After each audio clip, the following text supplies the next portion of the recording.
Hey everyone, I wanted to do this quick video about yet another scam and show you what you should be paying attention to when you're selling something on Marketplace, for instance. In this particular case, this is an ad for a vehicle that I'm selling and that I posted on Kijiji Auto, right? So it's a little bit different, but fundamentally it's the exact same thing. As you will see on your screen here, it always starts the same way, right? You have somebody reaching out for you. If you're lucky, it's going to be a local phone number, just like you can see here with the 647 area code. But sometimes it could be something different. In fact, I've saved a few of those that I literally just received today in the first 24 hours of this ad going online. So 647-778-450. And I'm going to touch on this a little bit more because that's usually a good way to start determining whether this is a scam or not. And they all start the same way, right? So somebody is interested in this case, that's my Audi Q3 that's for sale. Is it available or did you sell already? Is the price negotiable? I responded and say, okay, clear Carfax, everything's good. They continue pretending that they're interested. Have you done any work? Do you know if there's any open recalls? Questions that would be valid in a regular conversation. And then they immediately go to a time that they can actually come and see the car, right?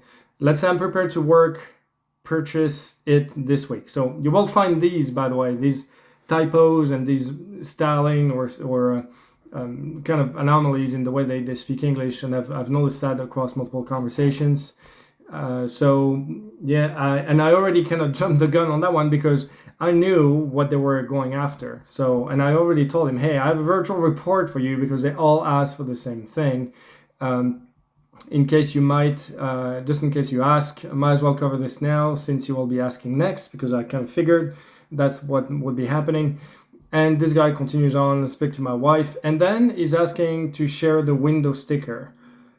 Who does that? I mean, this is actually a 2015 vehicle. The only reason why they do that is because that information is on the report that they're going to ask you to get next, right? And I was kind of messing around with them, trying to waste their time at the end, because it's becoming a bit of a hobby now. I told them, well, are you talking the window sticker on my computer? This is a picture, it's running Windows 7. It didn't even notice that, right? Which also makes me think that this could very well be a bot, right?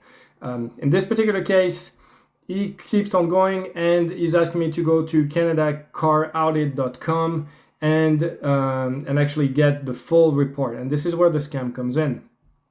So it continues on explaining why he wants this, and you will see that at some point he actually repeats himself, right, in the conversations. Towards the end here, completely understand your point of view, and I appreciate that. And it finishes with move forward with the sale. If you actually go back up, you will see that he already actually mentioned or said this exact same thing right here, right? Completely understand your point of view, and he wants to move forward with the sale. So this is a common scam, right? And even if the phone number is, it sounds like it's local. I mean, you can give it a shot and actually call that number if you want to try that out. I doubt that you're going to get any response, but that's something you could also try. For the other conversations, it's pretty much the same thing, right? So is your 2015 Audi Q3 Progressive still available for sale? For how long have you had it? And in this case, I just got straight to the bullshit and told him, hey, you can skip the BS and ask me for the online report already. And obviously the discussion didn't go anywhere because that's exactly what was coming. 450 is actually an area code in Quebec. And by the way, the previous one, 778, is out in British Columbia.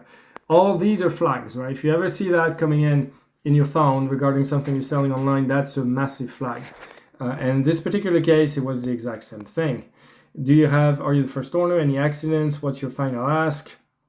The guy is in Kingston, which is about 2.5 hours away. So that's, again, a flag. He's claiming that it's a long drive, and I'm not satisfied with Carfax because that apparently doesn't work and it's not good enough for him. And he's giving me some crappy excuses as of why he wouldn't use a Carfax report anymore. So he's sending me to yet another website, which I'm going to use in this video to show you how to go further in case you want to make sure that this is actually a scam or not. Autochecker.ca. You will find actually a plethora of different websites out there that do the exact same thing, right? So it's VIN checkup or AutoVIN or some weird, shadowy websites that nobody actually ever heard about, and all of a sudden they're asking for the report coming from that site. So all these sites are built the same way. I'm going to get to this in just a moment, but I want to show you how the discussion was going, and they all actually go the same way, right? I'll need a report from there. You can also, I'm already invested my time in making this deal happen, and there was nothing really that it made happen here. You will probably see those coming pretty quickly, and be able to identify when a conversation like that or somebody reaching out for you is actually trying to scam you. So now let's take a look at the actual site, and I'll show you a couple things that you can use in order to ensure that you do not spend money on something that you don't need and that is likely going to be a scam. Let's take a look at this now. So we now are on the website that they told us about on the during the text conversation. In this particular case, it's autochecker.ca, which I actually never heard about. I was kind of curious about it, so I thought I would take a look and see what this was all about. All these different websites are actually built the same, right? You'll see that they're very simplistic. There's really not a lot there, and they tend to be easy to replicate, because the whole idea is that they would be able to replicate a site from one URL or one domain name to another pretty quickly, and that's what these people do. The trick here is that they're going to try to trick you into buying a report. Right? In this case, you will get onto pricing, you will get onto sample reports. Everything seems to add up. There's an email address. There's even a little chatbot here at the bottom that allows you to actually get assistance in case you don't know what to do. And in this particular example, in the conversation earlier, this guy was asking me to get the platinum offering, right? Which is actually for 5 reports. I mean, who does that? Right? Who would actually do that or ask for that? I would have gone for the silver, but he specifically mentioned about some aspects related to recalls and vehicle specifications, which is this window sticker that you find normally on new vehicles. Nobody, with a 5 or 7 or 10-year-old car would keep that stuff. And very often you would not buy that from the original owner. There would have been several owners. So this information about this window sticker would never really be translated over to you or transferred over to you at the time you buy the car. So it's a completely stupid thing to ask. But in this case, it wasn't available in the first one. So obviously it took me straight to the platinum. And the challenge with this is that once you actually get in there, you would buy the report, and this is where the scam actually takes place. I'm not 100% sure as of what happens in the background, but what I'm sure about is that they do ask. So first of all, yeah, it gets transferred. That's $80 US, right? Or 89, whatever it was. Yeah, 89.99 US dollars, right? So in Canadian, it's $124, which is way more expensive than a Carfax. And then they're asking you for a whole bunch of information, including the VIN, the credit card, right? So you are sending your credit card information, including the CVC code, to a website of unknown origins. And at the time you pay, I'm not going to do it, obviously, but something probably happens. You might get something, or you might not get anything at all. And at the time you get the report, you have provided your credit card information to some shady website, right? And that's the biggest problem that I see here. As to the people who actually reach out for you to begin with, my assumption is that they are just trying to collect credit card data, or they're possibly getting a kickback once the transaction goes through, so that they can get paid. I'm not sure how much they get, $20, $30. You never know where these people are actually located at the end, and that could be a side hustle that allows them to make a few $100s a month on the side. But the whole idea here is that your credit card information gets transferred to some shady entity, and that once you get in there, obviously, that would be a problem. What I do know is that during the conversation, the person was actually asking me to send them the report by email along with the transaction receipt. So in order for them to get paid, they probably need to provide the receipt to whoever is managing this whole scam, and the receipt actually acts as a proof. In my particular case, I was trying to see how far they would go, and claiming that I did purchase the report online, and that I printed a paper copy that I would provide to them at the time they would come to check the vehicle. Obviously, that never happened, and they were pressing me really hard in order to send the report over to them prior to even coming to see the car, which again makes no sense in the real world. Now, if you're not sure, because there's a whole bunch of things that exist, but you can tell here already that the domain name in the top URL here has changed. You're no longer on AutoChecker Canada. You went to a buy.stripe.com URL, which we can also take a look at. And we will look into the URL situation in just a moment. The first thing that you want to do in order to determine the legitimacy of the business you're dealing with is looking at who these people are, right? And here the address is 11 Sussex Road in Courtice, Ontario. And funny enough, when you actually look up that address, it doesn't even exist.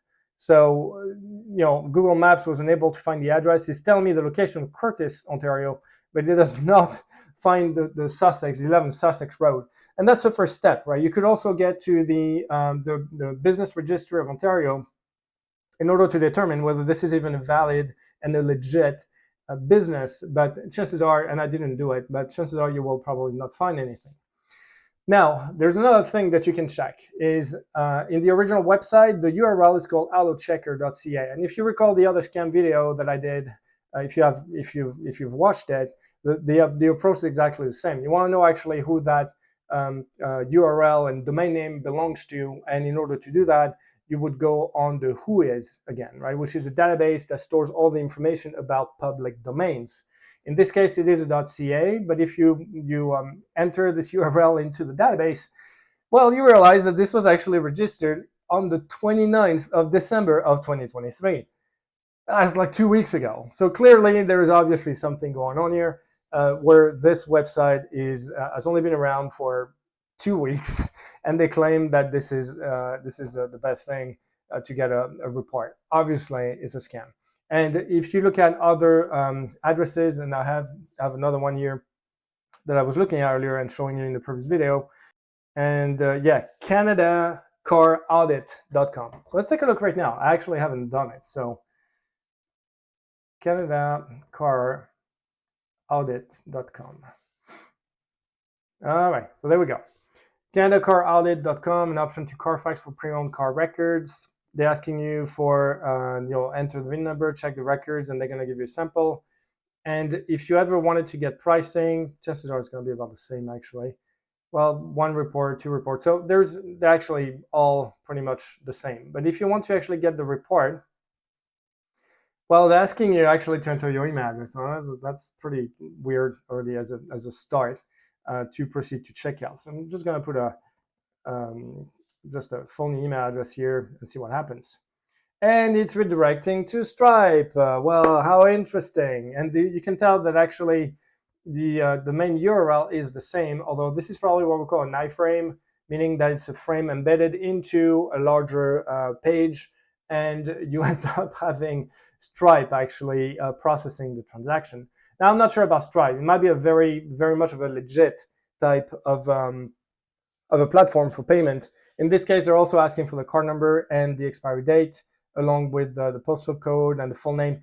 Once you actually send all this information over, you don't know where it's going. I'm not familiar with Stripe. Obviously, you have all the common payment methods like PayPal that are a lot more reliable.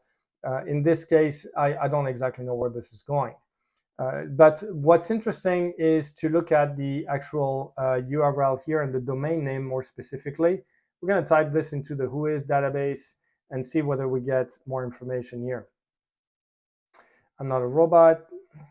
Oh, okay. That's going to be a little painful. There we are. Okay. Well, look at that. CanadaCarAudit.com registered on the 5th of January 2024. So this one is actually even newer than the other one. So that gives you a sense of some of the steps you can take in order to determine whether this is a scam or not. If you want to cut to the chase, I mean, you can ask them. You can actually ask them to call you, or you want to get on a call with whoever is at that number. That might be the quickest way to turn this short, right? To cut this short. In my case, I'm at a point now that I do have some time, so I want to see actually what the scams are all about. They're all the same. This is not the first time that I'm running into this. This is all over the internet, unfortunately, whether you sell a car in Marketplace or if it's on Kijiji or if it's on Trader in Canada, right? Because we have these platforms available to us. They're all the same, right? They will send you some some text messages. They're usually super interested. They want to come see the car, but in order for them to come, they're going to ask you to provide them with that kind of phony report. And that's where, as I explained, that's where the scam takes place. So I just want to make this video because, quite frankly, I'm sick and tired of this. It's really becoming annoying. But if I'm getting all this, chances are some of you guys are probably getting this kind of a scam attempt as well if you're selling stuff on the internet. So I wanted to make this quick video. I made it quick because I have a bunch of other videos I'm currently working on. But this was important because it's about awareness, right? So the more you know about some of the scams out there, the better equipped you are not to fall for them. So I hope this is helpful. Don't forget to like and subscribe. And if you have any information that you want to share with me, put it in the comments. I'm reading the comments on a regular basis. Thanks for your time and stay safe online. Bye.